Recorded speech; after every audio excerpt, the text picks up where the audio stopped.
Olá pessoal, bom dia, boa tarde, boa noite, tudo bem com vocês? Vamos dar início à nossa segunda unidade. Nós temos dois objetivos a cumprir.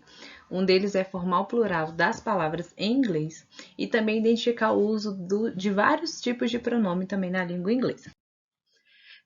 Temos as regrinhas aí do plural dos substantivos. A regra geral é que nós vamos acrescentar o S. A maioria das palavras, exceto aquelas que vão fugir dessa regrinha, nós iremos utilizar o S no final dessas palavras.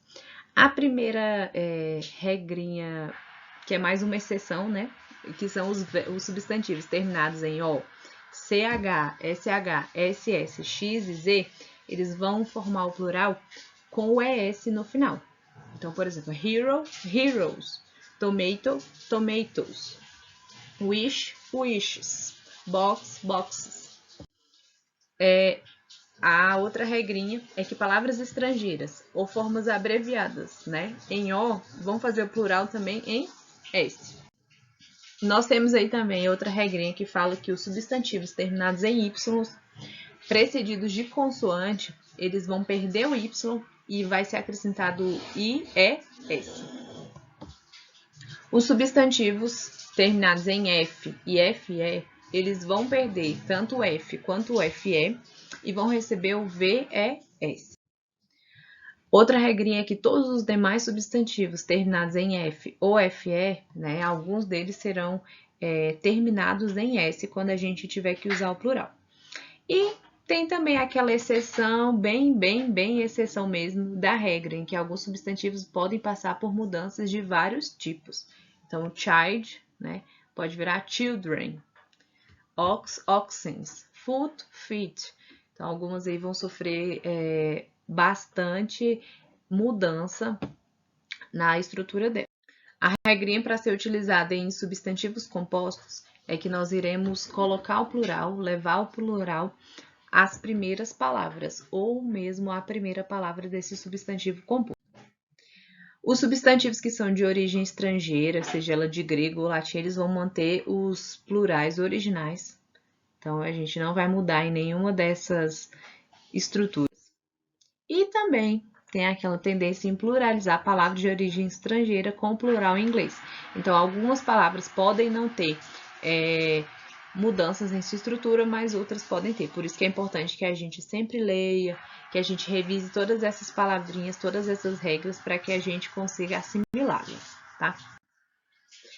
Também nós temos os pronomes para aprender nessa unidade. É só lembrar que o pronome ou ele vai substituir ou vai determinar um nome, né? Ele pode acompanhar o nome, tá?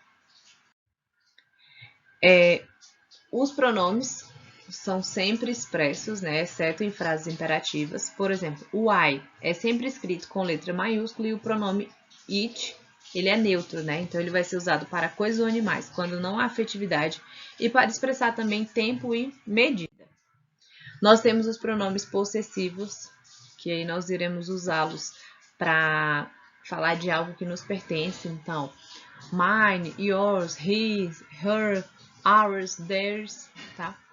Nós também usamos o my, your, his, her, its, né? O they.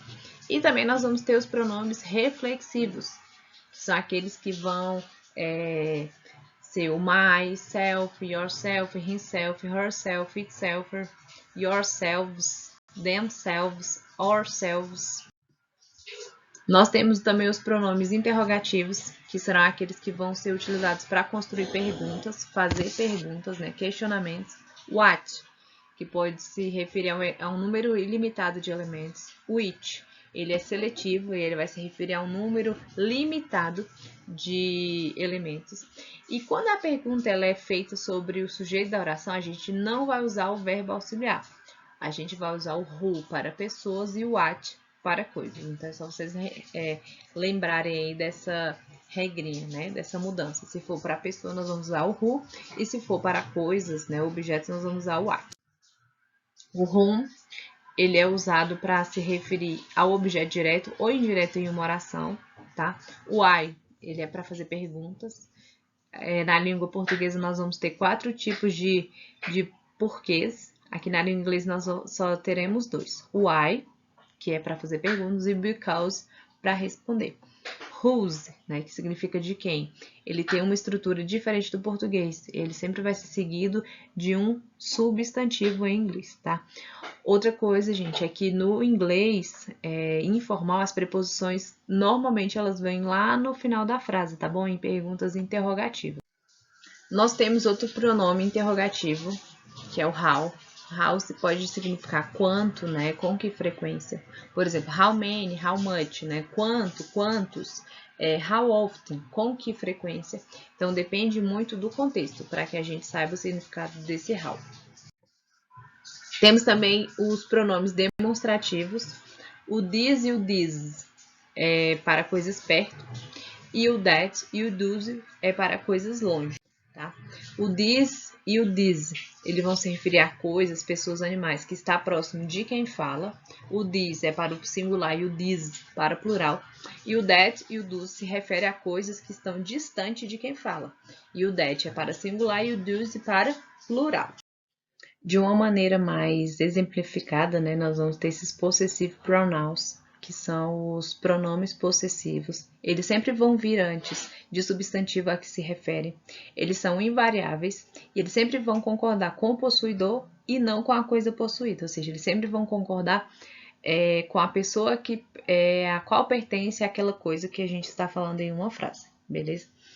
Eles nunca vão ser seguidos de substantivo. Tá? Tem alguns que nunca vão ser seguidos de substantivo, como mine, yours, o days, our. Tranquilo, pessoal? E também nós temos o some e o any. O some a gente vai usar em frases afirmativas, que pode ser somebody, someone, something. Somebody, someone pode ser mais ou menos alguém, né, ou algo. Something pode ser no sentido de alguma, né? Normalmente a gente vai usar para alguma coisa, para coisas, objetos. E o any é para frases negativas. Anybody, né? Ninguém. Anything, nenhuma coisa. Anyone, ninguém também, tá? Nós também usamos o any depois do if, com a ideia de que não importa. O somebody, someone, anyone e anybody são palavras sempre singulares. Nós nunca vamos pluralizá-las. No, nothing, nobody são palavras negativas. Mas eles sempre vão dar uma ideia aí de que eles precisam estar em frases afirmativas.